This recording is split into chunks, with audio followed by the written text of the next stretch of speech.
Look, we're gonna talk. We're gonna talk about the big game before we talk about your game. Let's talk about this one. Liverpool versus Chelsea, the most anticipated game of the weekend. This game is big, and I think this is the prediction that a lot of people have been waiting for. What do I think about the Liverpool versus Chelsea match? Ooh boy, this one is huge. Liverpool with a 2-0 win over Burnley, and Chelsea with a 2-0 win over Arsenal. Last season, both teams won away but lost at home. So this one is a very, very tricky one, because now we have fans back in the stadium and everything, and it could be the difference maker. It definitely could be the difference maker. You see the recent meetings right here. 5-3 for Liverpool. 2-0.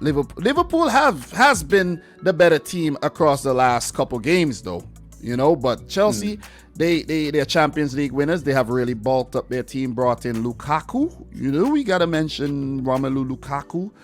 And they're looking to force, man. They're looking to force. We cannot discount the fact that they're Champions League winners. Finn, let me know your thoughts on this game. Talk to me here. Oh, it is going to be such a close game. That's all I'm promising you. I could genuinely see a draw from this. I could see one goal being the difference. I think it is going to be so tricky. I think looking at Chelsea, I would have almost given them no chance had they not signed Romelu Lukaku. But now I can say that they have one of the best strikers in the entire world. Lukaku is brilliant, miles better, or at least more experienced than we've seen more from compared to Timo Werner. This team is looking really strong. I think Thomas Tuchel plays a really good defensive team. We saw that in the Champions League last season versus Atletico Madrid, where they put their entire midfield and defense on the line. And then now with Lukaku, they seem to be moving forward really well. Even before Lukaku, they seem to pick up. So Chelsea looks strong. Liverpool, it's very hard to turn down Liverpool now that they've got some of their best players back from injury. I mean, this Virgil van Dijk versus Lukaku mashup, that is what we are all here for. You can say what you want, but that is why we are all here, that physical battle, the two goats versus each other. I'm looking forward to seeing it. And as I said, with Virgil van Dijk back in the squad, with Liverpool having one or two injuries in their squad, it's tricky. But saying that, it's also tricky knowing what Sadio Mane and Mo Salah can do up front, especially with Jota's form. As I said, these are two of the best teams in the world that will be facing each other, and it's going to be a fight to remember. Well said. Well said. I have a question for you, bro. I have a big question for you. Look, Van Dijk versus Lukaku or King Kong versus Godzilla, which one gets you more excited? Oh, you have to go for the Van Dijk Lukaku one, the one that's going to have more damage, the one that's just going to... I would pay for this one more than I would the other one, to be honest with you. I would 100% pay for this one. Yeah, I didn't watch... I have never watched the King Kong versus Godzilla movie, but I want to watch. But I want to watch Van Dijk versus Lukaku here. This one is going to be a big one. I know some people like, oh, why are you hyping up the Van Dijk versus Lukaku thing? Are you for real? People are saying Lukaku. Lukaku is not the same player he was when he was at Everton or Manchester United. This is a different player. That Lukaku had hair on his head. This Lukaku shave it. You see what I'm saying?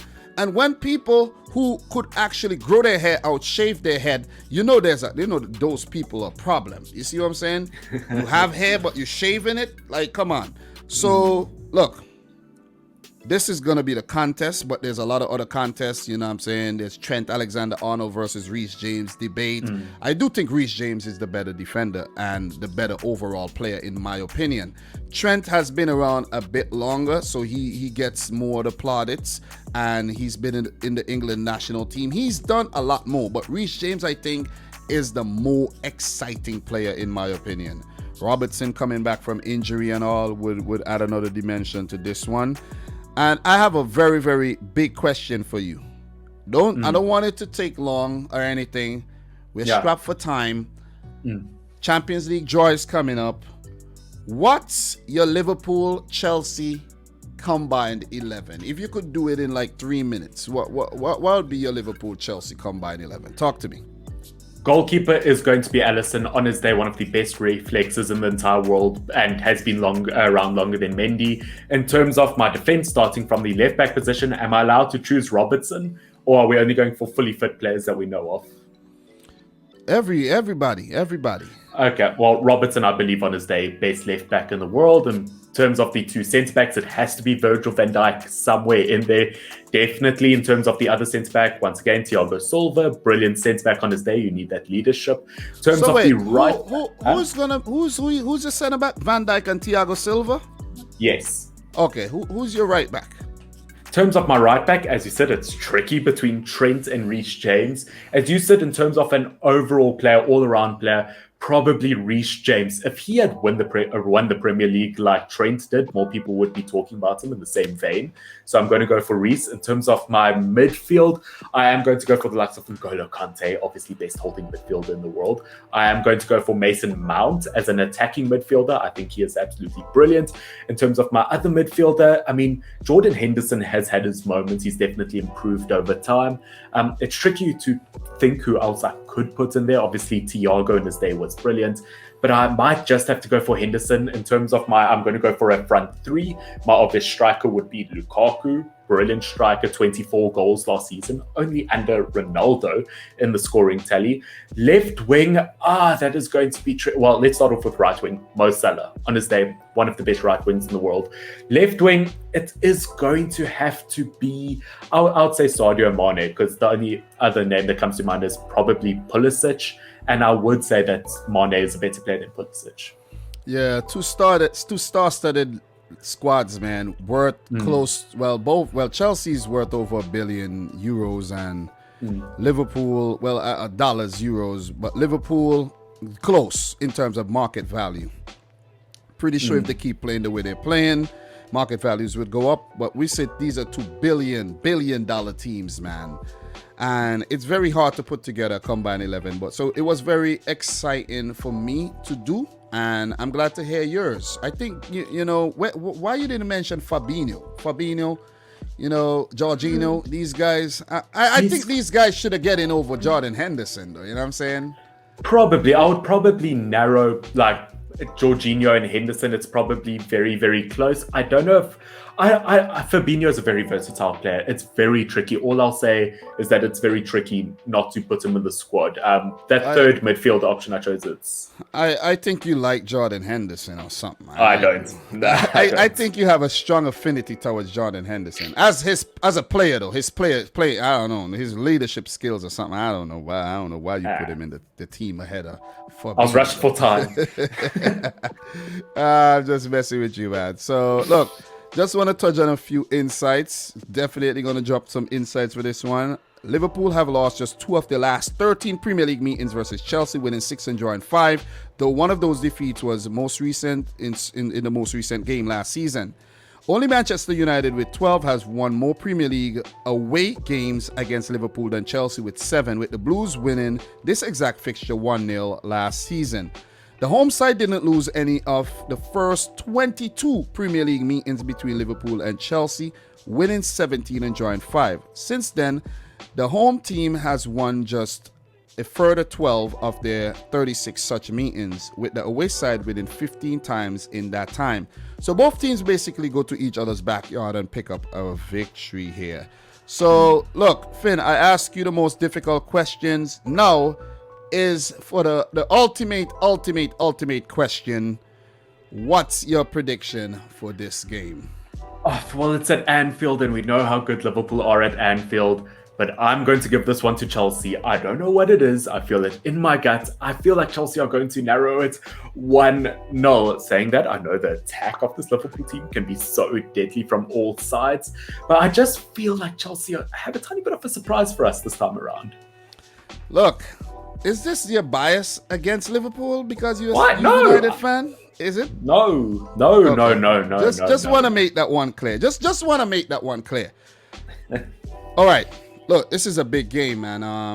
The way Thomas Tuchel sets up his team very defensively, but he's also very good going forward with his wingbacks in Alonso or maybe Reece James. Let's see who features in this game. Could Thiago Silva come in?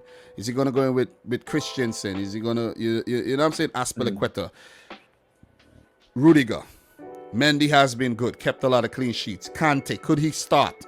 Jorginho up for the best UEFA men's player. We're gonna find that out pretty soon. Won the thing with the Euros with Italy and all. You know what I'm saying? Mason Mount, Havertz, big Romelu Lukaku. All these players come to mind. I think Chelsea has the best squad. But does Thomas Tuchel know his best 11? His 11 do chop and change from time to time. On the Liverpool side of things, Liverpool have started out well. Potent front three. Jota, Salah, Mane, all bagging goals so far this season. The midfield remains a worry. I think Fabinho may not be involved because his dad recently passed away. Maybe he's still in Brazil. Maybe he'll just stay there. I'm not too sure. But Henderson, Naby Keita, are we going to see Harvey Elliott again? Or are we going to see maybe someone else, an Oxlade-Chamberlain, a Curtis Jones? Who knows? You know what I'm saying? Who knows? A Thiago. Maybe this is the game for Thiago. Maybe this is the game for Thiago. So, look, their defense we know very solid. Virgil van Dijk, Joel Matip, Trent Alexander-Arnold. You have left back Andy Robertson, I think, will come in and Alisson, man. Look, this was a very tough decision to make. One of these teams has to blink. It's either going to be that or either going to be a draw. I did not want to be, let me say, I didn't want to be pussy, man. And I didn't want to just go for a draw. I want to make it exciting. I want to say, yeah, Dom called it, or yo, Dom, you predicted us to lose and what now? So I'm going to have to make a call here. I think, seeing that this game is at Anfield, I don't think Liverpool are losing this game. Liverpool are losing this. This is going to be a big game, a marquee affair. Mo Salah coming up against his old team has a lot to prove. And unfortunately for the Chelsea fans, I am going the opposite side, and I'm going for a 2-1 win for Liverpool Football Club. I'm going for Liverpool to bring the heat, to bring the fire on Chelsea's ass and pick up the win and have the more psychological advantage going into the season. And I'm not saying this just to appease the Liverpool fans or just to piss off the Chelsea fans. This is just how I feel. I'm either going to be wrong or right, but this is my prediction. Final prediction, Liverpool 2, Chelsea Football Club 1. So, say whatever you want. It's final. Next fixtures for Liverpool, their next game would be against Leeds United, and they play Crystal Palace. And for Chelsea, their next game after the Liverpool match would be against Aston Villa, then they play Tottenham Hotspur.